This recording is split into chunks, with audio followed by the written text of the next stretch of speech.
sanalah negeri tercantik.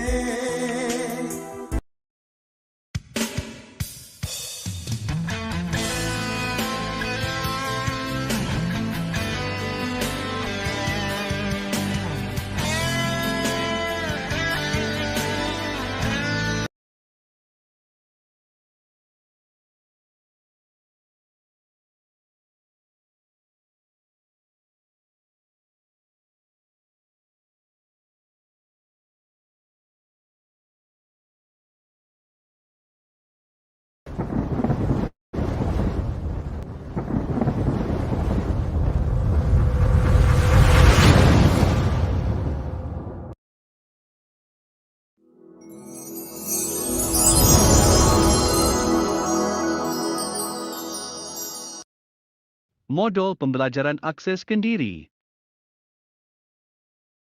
Tahukah anda, program pembelajaran akses kendiri, PAK, diperkenalkan oleh Pusat Perkembangan Kurikulum, Kementerian Pendidikan Malaysia, KPM, secara rintis di sekolah rendah pada tahun 1990 dan di sekolah menengah pada tahun 1995 bagi mata pelajaran bahasa Inggeris.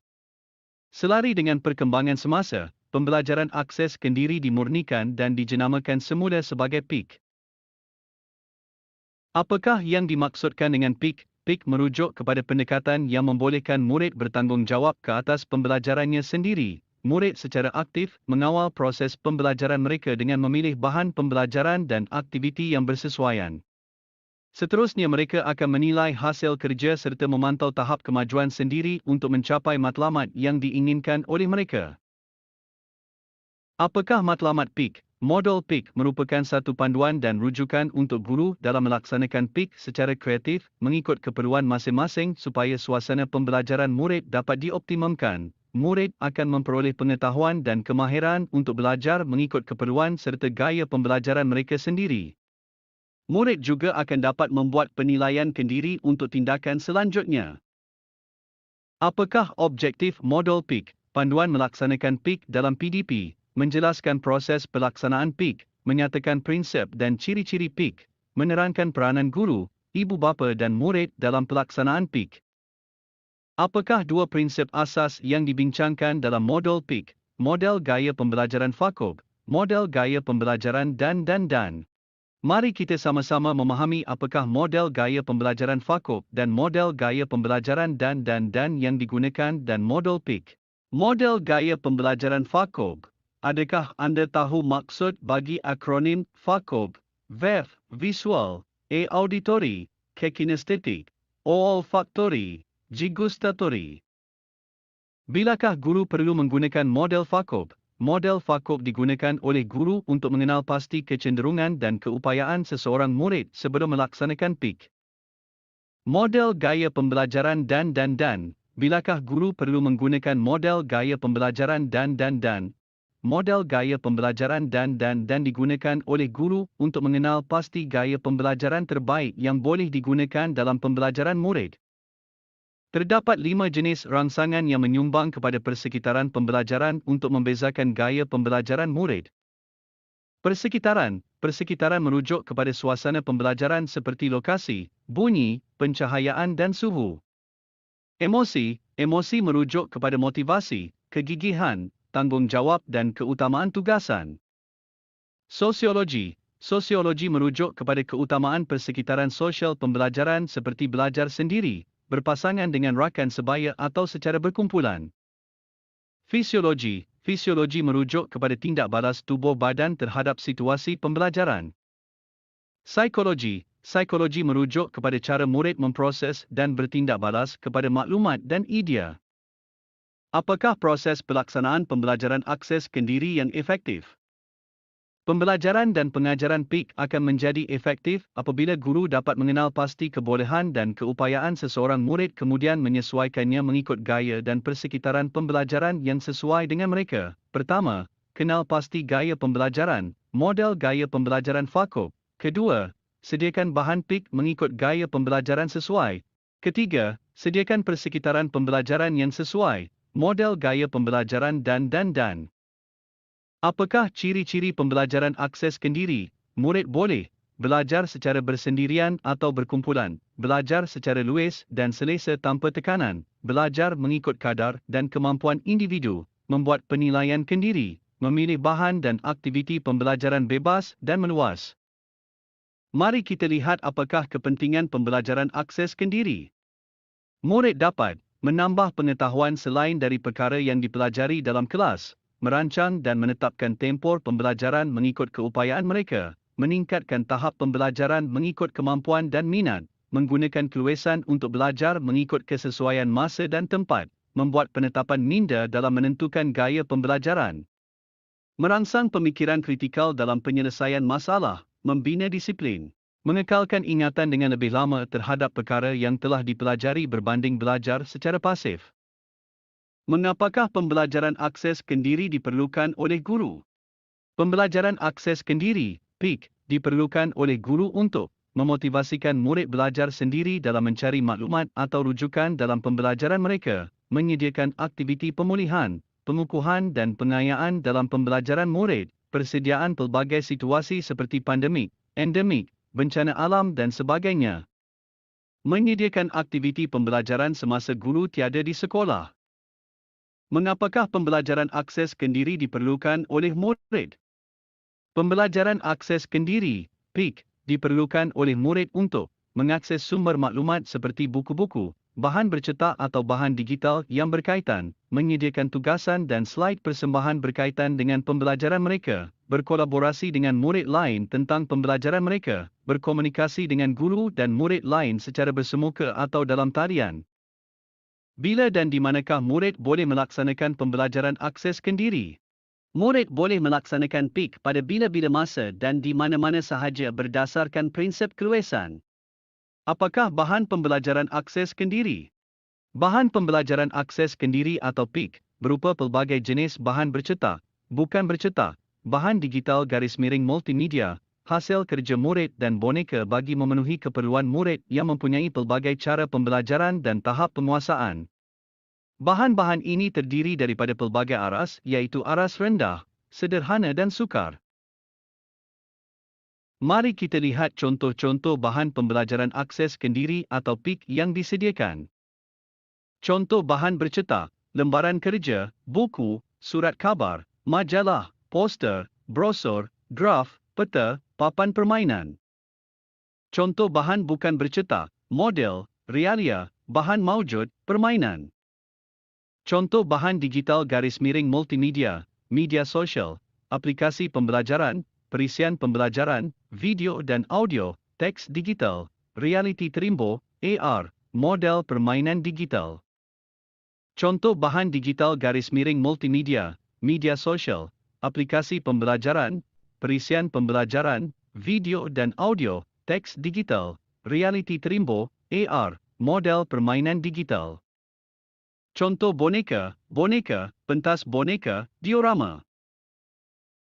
Sekarang mari kita lihat pula, apakah proses pelaksanaan pembelajaran akses kendiri. Apakah yang dimaksudkan persediaan murid? Persediaan murid ialah proses menyediakan murid supaya mereka dapat belajar secara berdikari sebelum melaksanakan PIK. Semasa proses ini, murid dibimbing untuk belajar cara belajar dan belajar secara berdikari bersama atau tanpa bantuan guru. Murid dilatih untuk belajar menggunakan bahan akses kendiri dan seterusnya menjalankan penilaian kendiri. Oleh itu, persediaan murid perlu dijalankan secara sistematik. Apakah aktiviti persediaan tersebut? Menjalankan aktiviti orientasi, guru memperkenalkan kepada murid sumber dan bahan sokongan PIK serta kaedah merekod dan memantau kemajuan pencapaian mereka. Melatih kemahiran belajar, guru melatih murid belajar cara belajar supaya dapat menjalankan tugasan di ruang PIK secara berdikari, berkeyakinan dan produktif. Menentu aras, guru menentukan aras pengetahuan dan kemahiran murid melalui pelbagai jenis penilaian supaya bahan PIK yang sesuai dapat dipilih. Memantau perkembangan murid, guru membantu murid memahami gaya pembelajaran mereka berpandukan kepada rekod kemajuan dan pencapaian murid. Ruang pembelajaran akses kendiri, ruang PIK membolehkan murid mencari dan memilih sumber pembelajaran. Ruang PIK seperti berikut boleh disediakan, sudut pembelajaran di dalam bilik darjah, contoh, sudut bacaan, papan kenyataan, sudut pembelajaran di kawasan luar bilik darjah, contoh, ruang legar, taman, kantin, sudut pembelajaran secara maya, contoh, laman sesawang, delima, Google Meet, sudut pembelajaran di luar sekolah. Contoh, bilik bacaan di rumah, perpustakaan awam, pusat komuniti. Apakah tujuan ruang pembelajaran akses kendiri disediakan?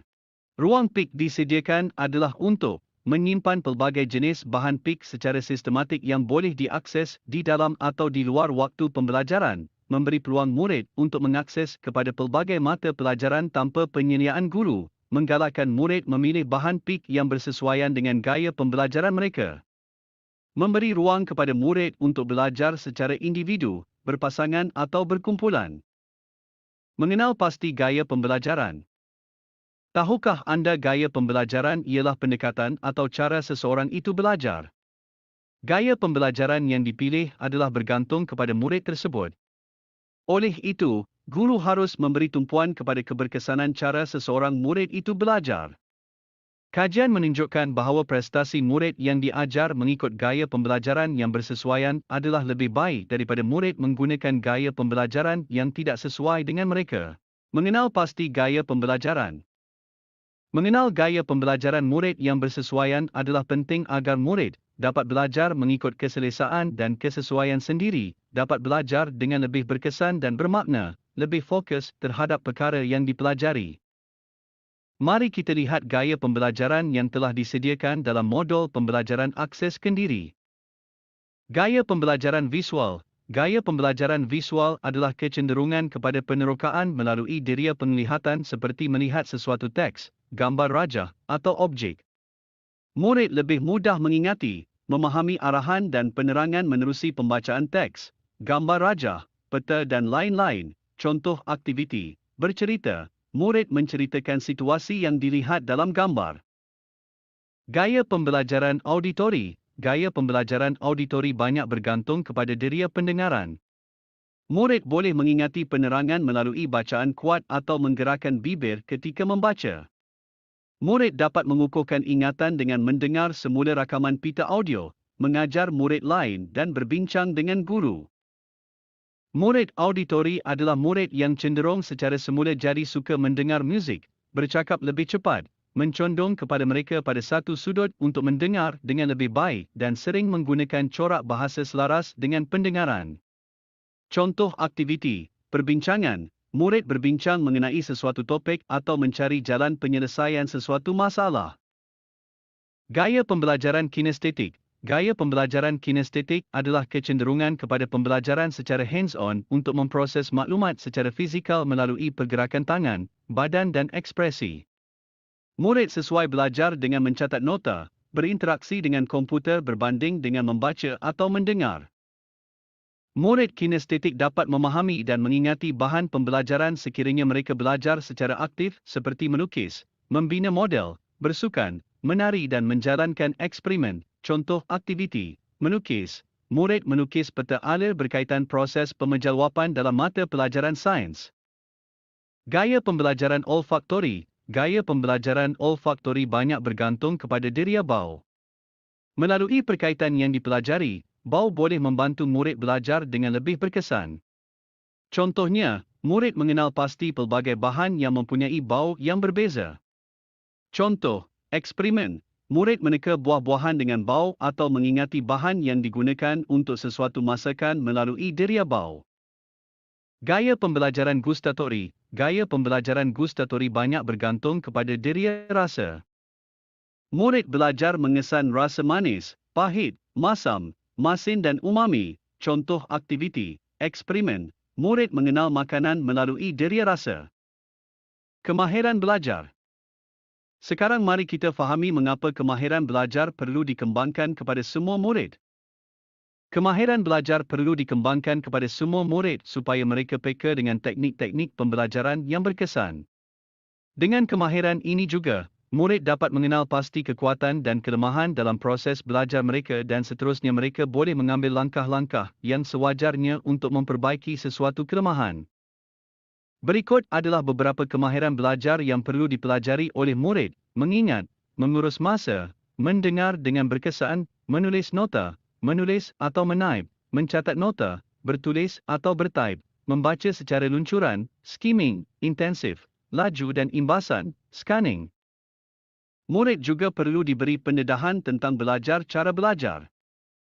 Belajar cara belajar, BCB, ialah proses atau teknik belajar sama ada belajar bersama guru atau tanpa guru. BCB dapat membantu murid mengenal pasti kelemahan dan kekuatan dalam proses pembelajaran di dalam atau di luar bilik darjah untuk memaksimumkan pencapaian dalam pelajaran.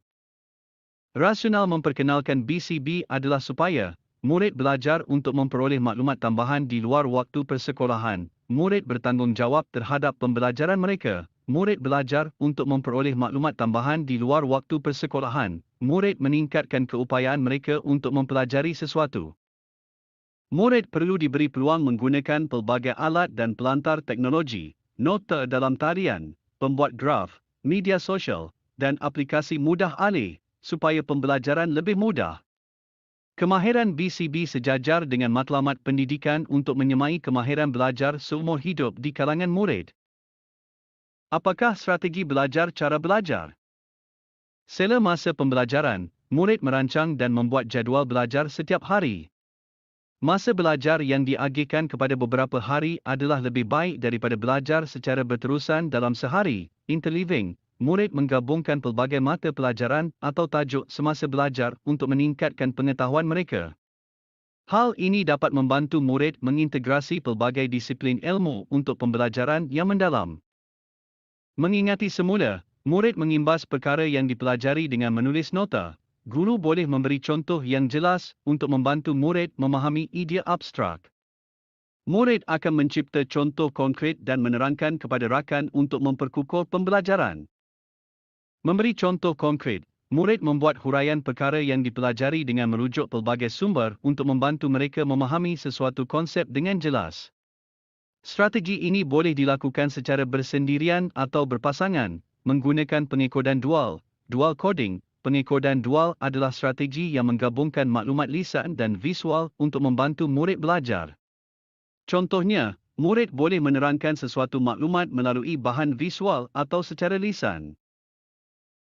Modul pembelajaran akses kendiri juga menyentuh tentang penilaian kendiri dan pentaksiran bilik darjah, PBS. Mengapa penilaian kendiri? Murid merupakan penilai terbaik terhadap pembelajaran mereka.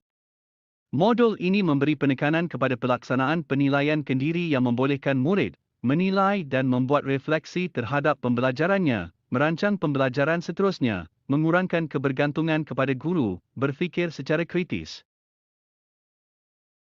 Selain penilaian kendiri, pentaksiran berasaskan sekolah, PBS, boleh digunakan untuk mengukur tahap penguasaan pengetahuan, kemahiran dan sikap murid berbanding kriteria yang ditetapkan. Murid boleh mendapatkan maklum balas mengenai pencapaian dan kemajuan mereka dan membuat refleksi tentang pembelajaran mereka sendiri. Modul pembelajaran akses kendiri juga ada menyediakan contoh-contoh seperti instrumen. Penilaian kendiri boleh dilaksanakan dengan menggunakan pelbagai instrumen. Contohnya, senarai sema, borang jurnal, refleksi, soal selidik, perbincangan yang berstruktur. Ini ialah contoh senarai semak penilaian kendiri. Rubrik. Rubrik ialah suatu alat yang distrukturkan oleh guru bagi membantu murid mengenal pasti tahap pencapaiannya. Guru juga boleh membina rubrik bersama murid secara kolaboratif. Kemahiran yang hendak dinilai menggunakan rubrik hendaklah berdasarkan objektif pembelajaran. Ini ialah contoh rubrik penentuan tahap pencapaian pendidikan seni visual aktiviti menggambar selepas penggunaan abjad. Sekarang mari kita lihat dan dengar tentang peranan guru, ibu bapa dan murid dalam pembelajaran akses kendiri. Apakah peranan guru dalam pembelajaran akses kendiri? Bertanggungjawab terhadap pembelajaran murid. Mengenali dan mengetahui tahap penguasaan dan gaya pembelajaran murid. Menyesuaikan pengajaran dengan gaya pembelajaran murid. Membimbing murid untuk melaksanakan PIK. Merancang dan menyediakan bahan PIK yang bersesuaian. Memantau perkembangan murid.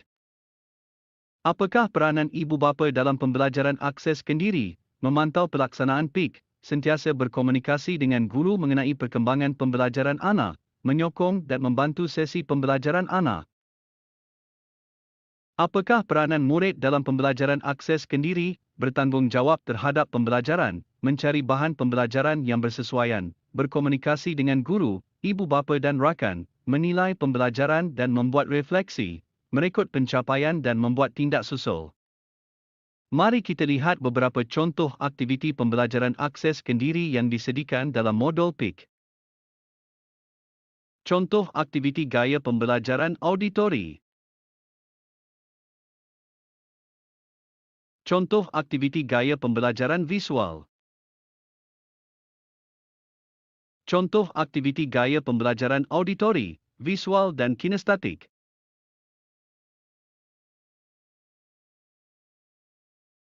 Guru juga boleh merujuk kepada modul pembelajaran akses kendiri untuk melihat contoh aktiviti gaya pembelajaran yang lain.